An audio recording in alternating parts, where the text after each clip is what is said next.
नमस्कार. हा गौप्यस्फोट नाही आहे, ही माहिती आहे.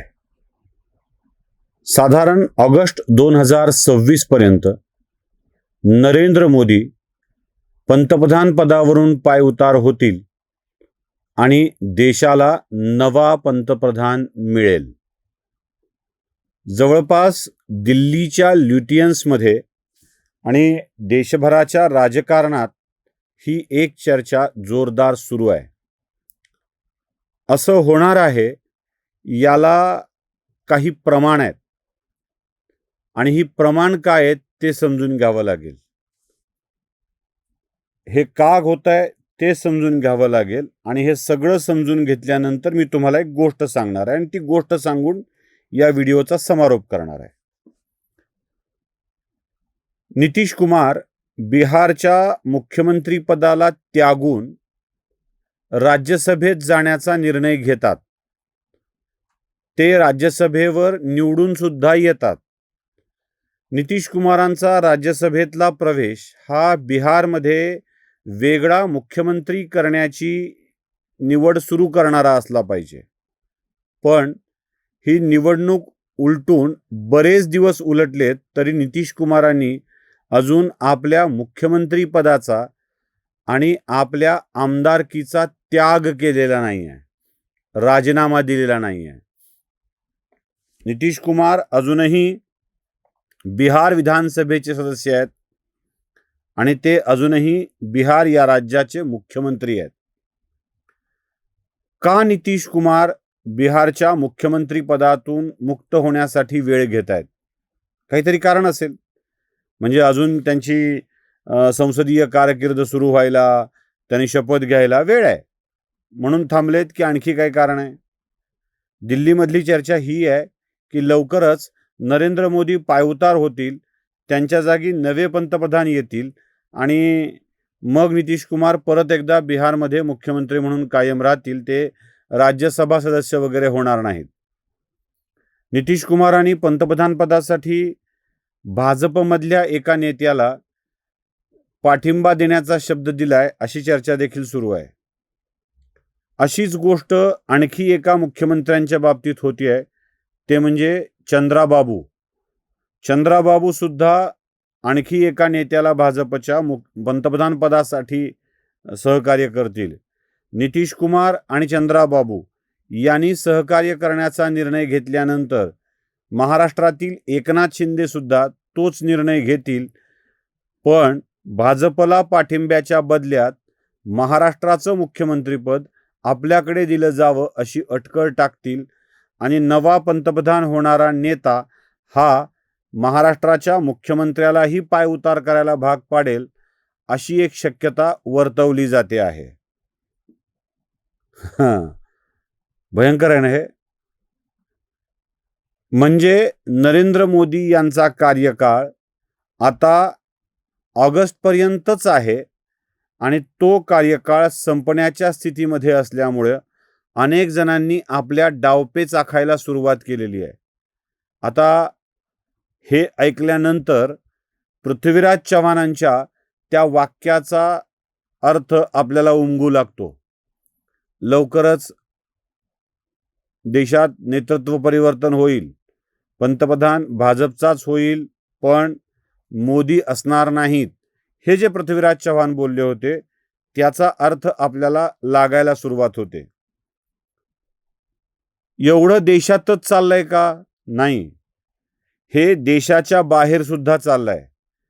म्हणजे अमेरिकेला मोदी या देशाचे पंतप्रधान म्हणून नको आहेत. अख्खा डीप स्टेट मोदींना हटवण्याच्या मागे लागलेला आहे. चीनच्या राष्ट्रप्रमुखांना भारतात हस्तक्षेप करता यावा यासाठी मोदी पंतप्रधान म्हणून नको आहेत. पाकिस्तानला तर नकोच आहेत. जगभरातल्या देशसमूहातील अनेक देश मोदींच्या मागे उभे आहेत तर काही देश मोदींच्या विरोधात उभे आहेत. या सगळ्यांनी मिळून भाजपला पाठिंबा देणाऱ्या 3 पक्षांना एकत्रित करत हे सगळा हटविण्याचा डाव चालवलेला आहे. बरं, हे का? म्हणजे का हा प्रश्न आहे ना. 2024ला निवडून आलेले मोदी 2029 पर्यंत सत्तेवर राहिले तर 2029ला सुद्धा परत ते सत्तेवर येतील, यात कोणतीही शंका उरलेली नाही आहे. मोदींच्या सत्तेचा अश्वमेध रोखायचा असेल तर मोदींना आत्ताच पायउतार केलं पाहिजे, हे जगभरातील नेत्यांना वाटतं. जगभरातील नेत्यांच्या सोबत भारतातील काही पक्षांना वाटतं, कारण अटलजींचं सरकार समता, ममता, जयललिता यांच्या आधारावर टिकून होतं आणि ते बहुतेक जास्त फायदा तेच घेत होते. तसा या भाजपला सपोर्ट करणाऱ्या पक्षांचा सुद्धा जास्त फायदा होईल आणि मोदी पायउतार होतील आणि भाजपतला एक नेता गुडघ्याला बाशिंग बांधून पंतप्रधान पदाची शपथ घेण्यासाठी सज्ज झाला आहे.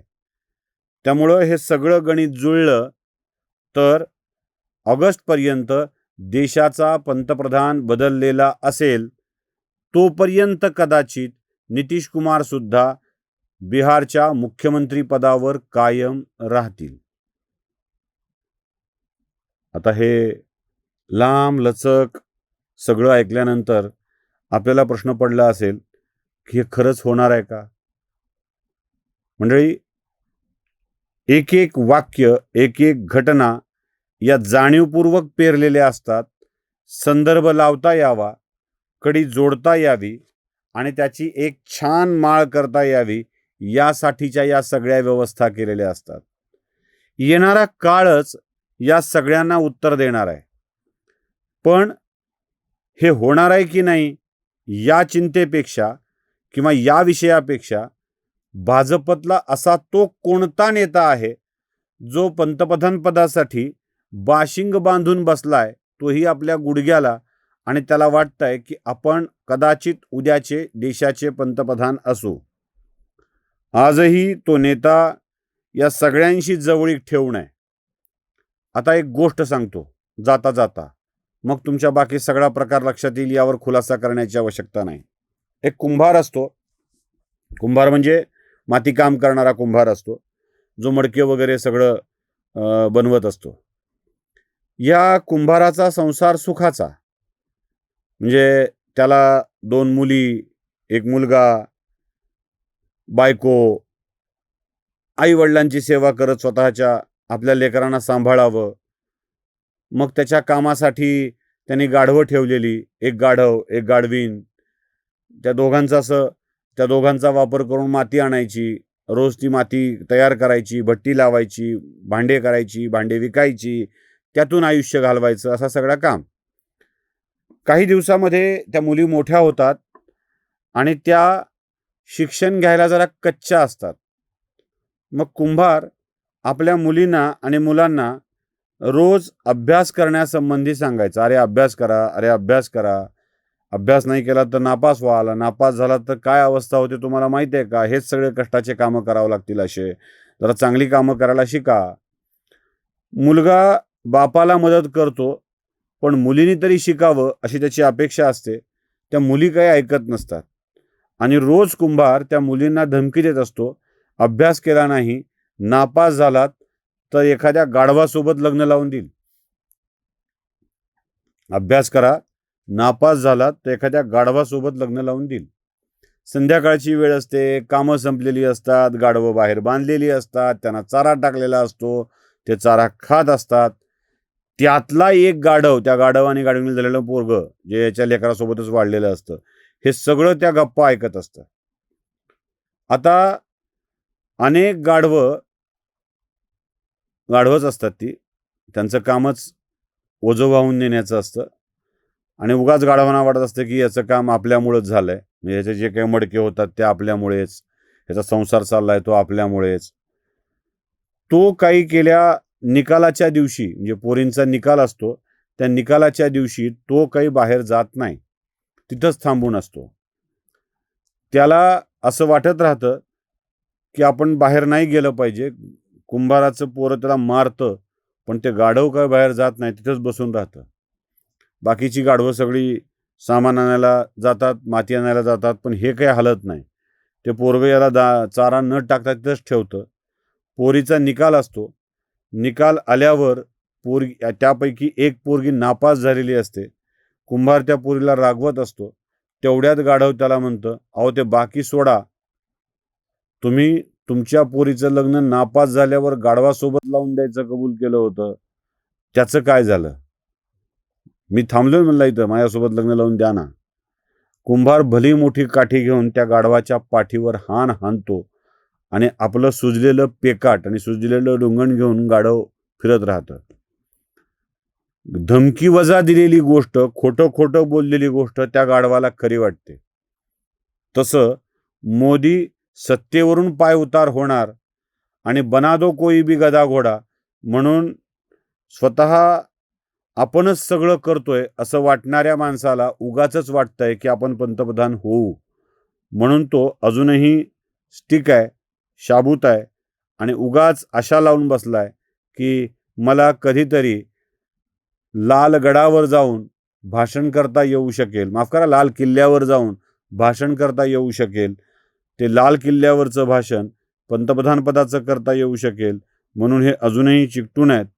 आता येणाऱ्या ऑगस्टपर्यंत मंत्रिमंडळाच्या बदलात या डाका टाकणाऱ्या डकेतला मंत्रिमंडळातून हकाललं जातं की मोदी राजीनामा देऊन यांच्या हातात सूत्र देतात, हे बघणं मजेशीर आहे. नमस्कार. धर्म जागृतीचा विधायक बुरुज NLighter News.